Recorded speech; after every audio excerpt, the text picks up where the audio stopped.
Si t'as tendance à revenir vers des relations qui se sont terminées, ou à rester dans une relation qui te convient pas, un peu par obligation, parce que voilà, tu te dis que c'est pas si grave et que tu trouveras pas mieux ailleurs de toute façon, alors c'est sûrement que t'es dans une dépendance affective. On a tous eu à un moment donné de notre vie cette fille qui nous a marqué. Tu t'entendais grave bien, bon délire, etc.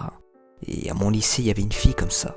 Malgré qu'on pouvait croire, même si elle faisait des soirées et tout, et ben elle avait des valeurs et elle avait de bonnes réflexions. On s'entendait bien, c'était la sûre. On parlait de tout, on traînait ensemble, et moi tel le bon singe que j'étais, j'ai commencé à développer des sentiments. J'ai cru qu'il pouvait y avoir plus. Je lui ai donc demandé s'il y aurait plus, et elle m'a sorti le fameux « t'es comme un frère ». Et le truc que j'ai fait à ne surtout pas faire, c'est que j'ai continué à lui parler alors que j'avais encore des sentiments. Alors un jour, je lui ai dit qu'on pouvait plus se parler à cause de ça. Tu vois, ça c'est une forme de dépendance. Je reste dans l'illusion qu'il pourrait se passer éventuellement quelque chose, tout en refoulant tes sentiments, juste pour ne pas perdre la personne, ce qui te fera souffrir encore plus. C'est pour ça que les relations ne marchent pas, car l'autre personne restera attachée juste pour ne pas être seule. Mais elle sait au fond d'elle que ce n'est pas sain. Les personnes qui souffrent de dépendance émotionnelle vont soit avoir une mauvaise estime d'elles-mêmes et peu de confiance en soi, recherchant constamment l'approbation de l'autre ainsi que son avis, comme si elle était incapable de prendre une décision. Donc leur résistance vont se baser via les yeux d'une autre personne, et ça peut se révéler destructeur, car elles risquent de vivre leur vie par une sorte de procuration et ne jamais vivre pour elles-mêmes.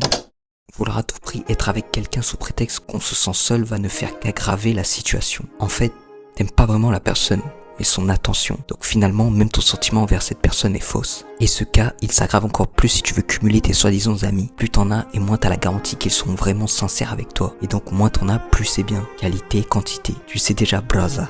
Mettre ta confiance en l'être humain, ça va jamais apporter rien de bon. Il y en a qui finiront toujours par te décevoir. Si t'as ta mif proche et quelques frères sûrs, sur qui tu peux compter, alors ça fait le taf. Mais être là, être surabondé de faux visages, avec des grands sourires de fou furax devant toi, mais qui derrière te charcutent, alors non, ça vaut pas la peine. Mais j'ai une question. Avant d'aimer quelqu'un d'autre, est-ce que tu t'aimes toi-même? Car oui, avant de vouloir aimer autrui, il faut avant tout apprendre à s'aimer soi-même. Et ça se traduit par être en paix, faire ce qu'on aime et apprécier chaque moment de sa vie. Les autres sont juste un reflet de toi-même, donc tu dois les aimer comme toi-même tu t'aimes. Ça vaut aussi pour tes ennemis.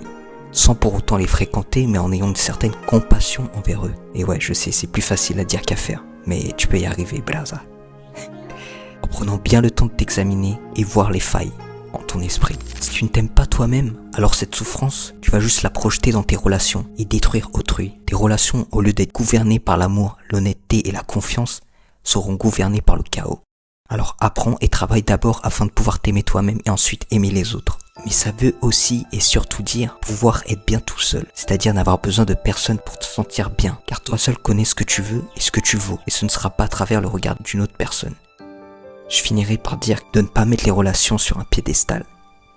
Considère que les gens viennent et partent pour une raison. Il y a des gens qui ont été envoyés et seront envoyés juste pour te faire souffrir, pour te malaxer. Mais au final, tu verras qu'il y aura un aspect positif à tout ça. Ça t'aura forgé et rendu plus fort. Ça t'aura servi pour ton caractère développement en quelque sorte. Que ce soit en amour ou en amitié. Des gens te critiqueront, te briseront, t'utiliseront. Mais au final, la leçon que tu dois en tirer, c'est qu'aimer les autres, c'est s'aimer soi-même. 少し怖く